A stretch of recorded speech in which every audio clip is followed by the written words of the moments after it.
6. At 6, okay. Okay, so at 5 and 7 minutes, I'm going to start listening to the podcast.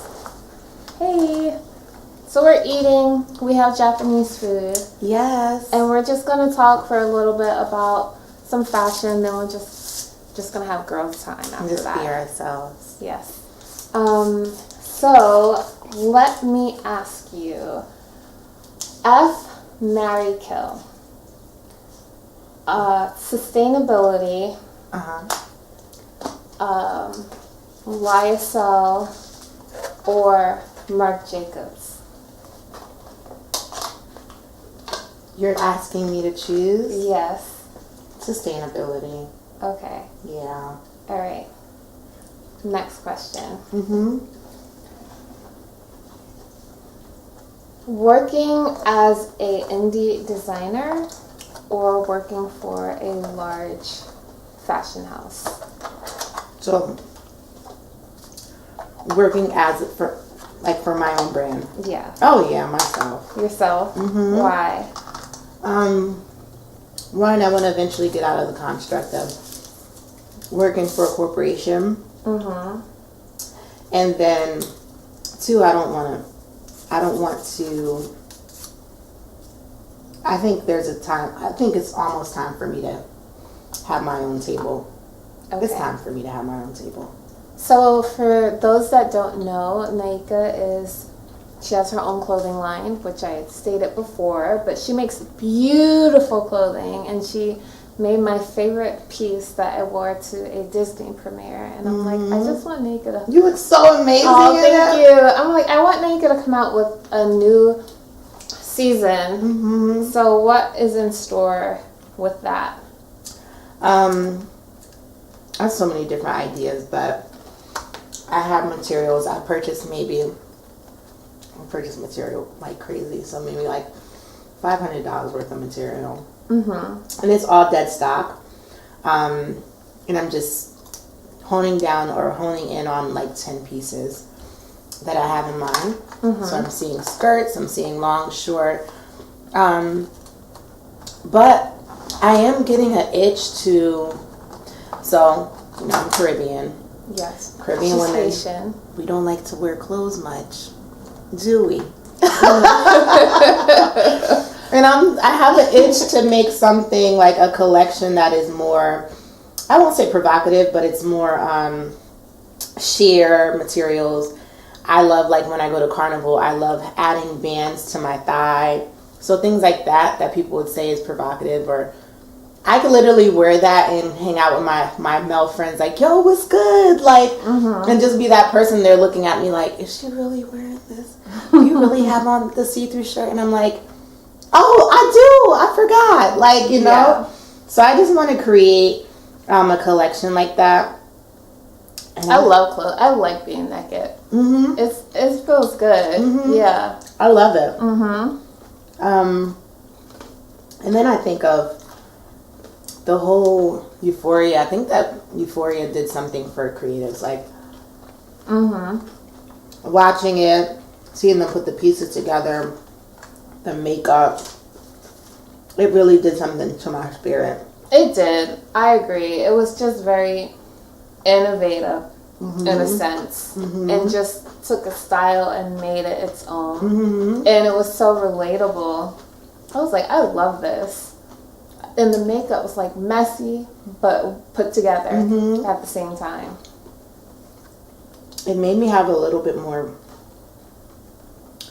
understanding of the Gen Zers. Whereas like they're free spirited and they're conscious, which I really love. We're millennials, by the way.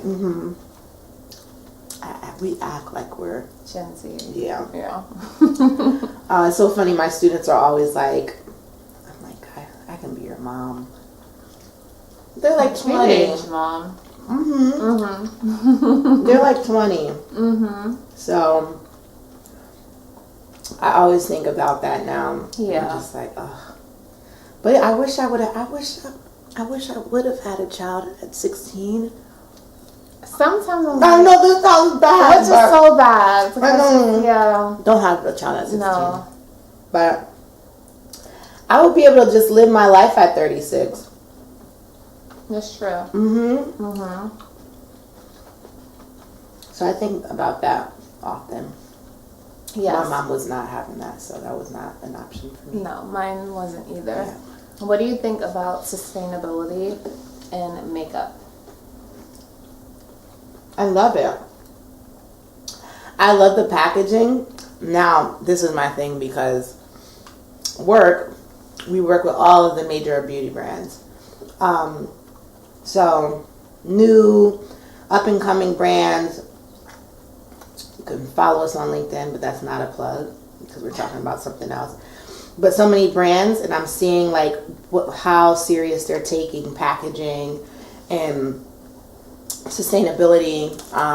We have, there are certain programs that they want us to go into, certifications we have to get. So these brands are really taking packaging really serious, and they're taking sustainability really serious to the next level, outside of just clean materials, or the package that the makeup comes in, but whatever it sits in, they want that to be eco-friendly. Yeah. I think it's so cool. Which is amazing. And they're not just discarding their displays anymore. They're saying, okay, so how can you recycle this and how can you repelletize this material?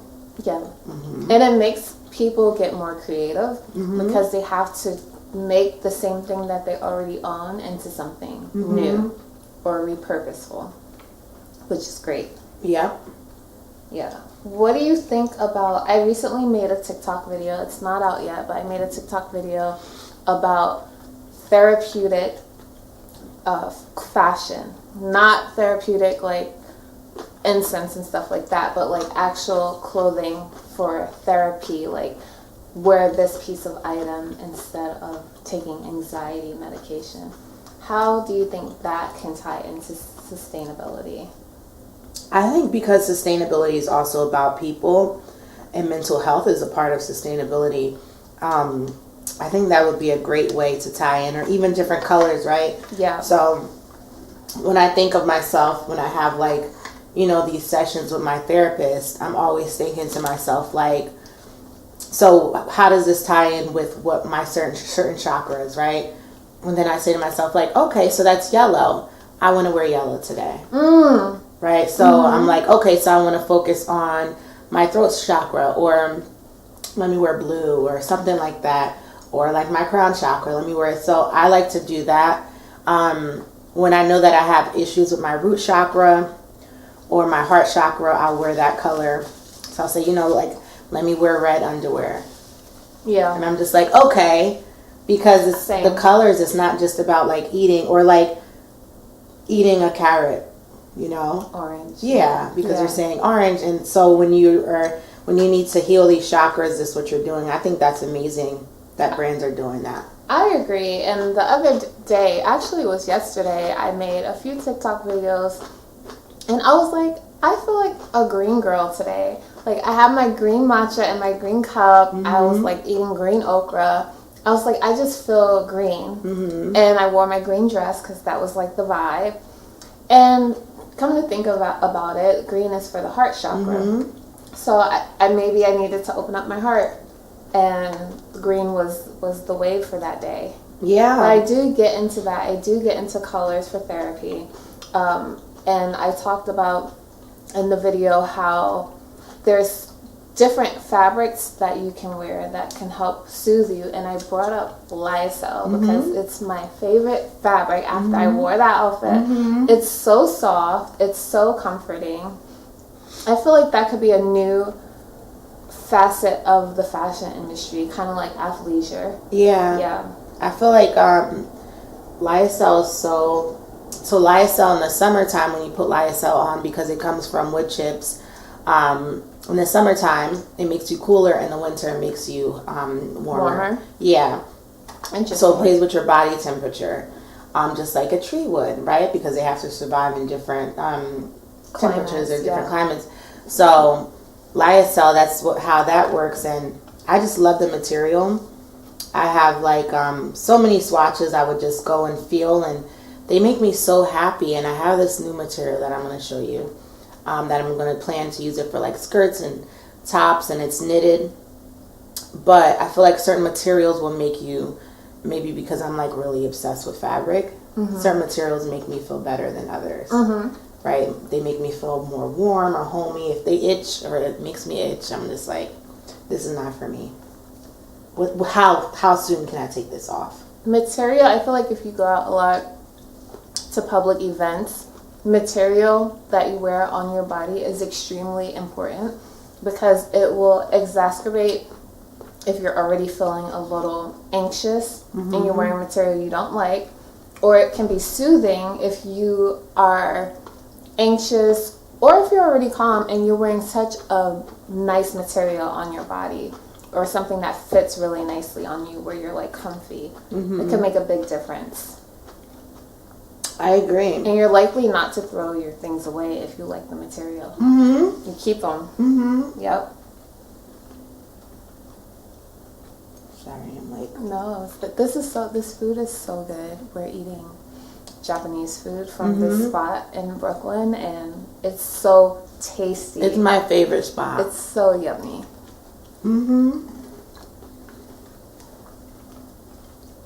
But yeah, I feel like to come full circle, it'll become inevitable for fashion to house sustainability as their core structure of how they work. With packaging, with skincare, with makeup, it'll become like pop culture eventually.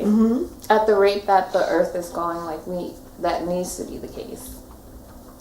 And eventually we won't have a choice. And I know I said that earlier, but there's so many rules and regulations that are going to be imposed and are going to be mandatory for corporations, that maybe if they have 50 plus employees or 99 plus employees, they'll go off of the revenue that they make for the year.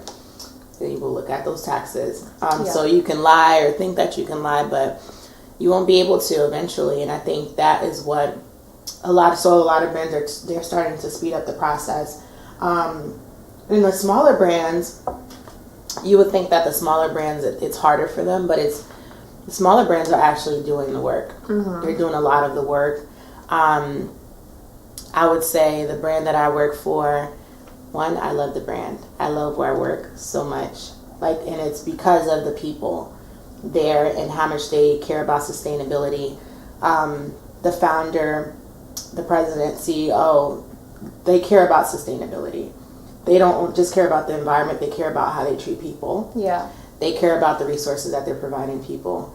And I would say it's a smaller, for them, they say it's a smaller company. I don't feel that way. But I feel like that environment, the people, the love for people, the love for sustainability at the core, like the company culture in the office. Let's do this. Let's have a holiday party in the office. Let's do ugly sweater. Let's be conscious of how we're speaking to people. Let's all of that. I think that's embedded in sustainability, and a lot of companies are doing it better than others. That's good. Regardless of the size. Yeah. You know what would be really cool if we focused a lot as a race, human race, to have clothes that's sustainable for the sea. Because I feel like a lot of things that we have is biodegradable, but it's for the land. And there's a lot of pollution in the sea because of fashion. So if we got more water-friendly clothing, I think that would be cool too. I think for most brands, it's hard for it to be waterproof. Even the brands that are like reusing plastic so that they can, because dry fit is like microfibers, they're using microfibers, and so even brands that are saying, okay, we're going to use microfibers, but they'll be from eco-friendly, or we're reusing plastic bottles from the ocean to make this, and we're going to make, it's still plastic. Yeah. It's still microfibers.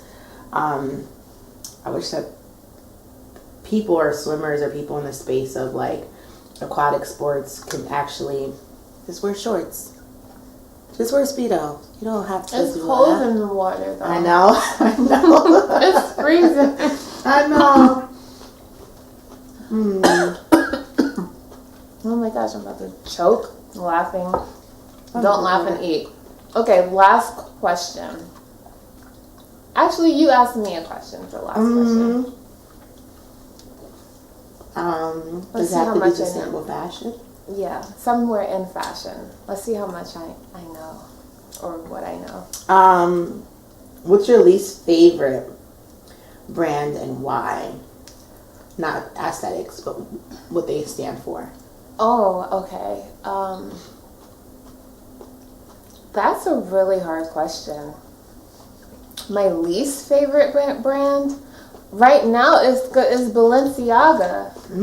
Because Tell the people. right now is Balenciaga. I am deeply against anything that has to do with children in the wrong way, and I'm a conspiracist by nature. So the things that have been brought to the surface about Balenciaga with what they stand for and what they believe in is just 100% no in my book. So that is your answer, Balenciaga.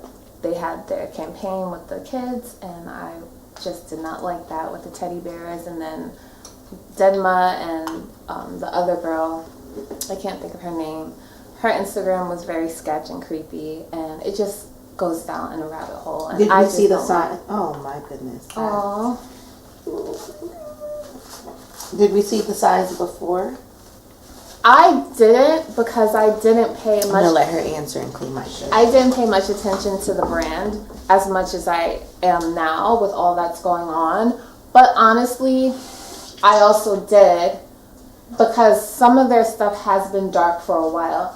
I know Cristobal Balenciaga, which is the original designer, is doing backflips in his grave right now, because that's not how the fashion house started. And they started making beautiful gowns and very well cut clothing, and now it's a hodgepodge of dark mess and dark energy. And then they're doing these fashion shows. When they did their first fashion show in New York Stock Exchange, I thought that was really cool that they did that. But now connecting the dots and looking back at that fashion show, that was just the beginning of their darkness. That here you go, Chubby. We're Chubby. We should not even talk.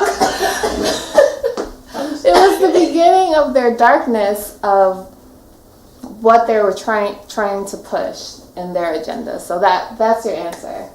I don't like to get controversial, personally. Okay. Are you okay? Yeah. I don't like to get controversial personally, because I'd be afraid. I'm not going to book anything, but yes. Oh yeah. Yeah, but it's okay, because Balenciaga's a no. We're just keeping it real. Yeah. But thank you so much. We're going to have our girls' time and finish eating. But I hope you like this podcast. Get to know me, this time with Naika. And of course, please like and subscribe to my channel. If you want to see more, leave a comment. Let me know what you like. Let me know what you didn't like. And we will see you soon. Bye. Bye.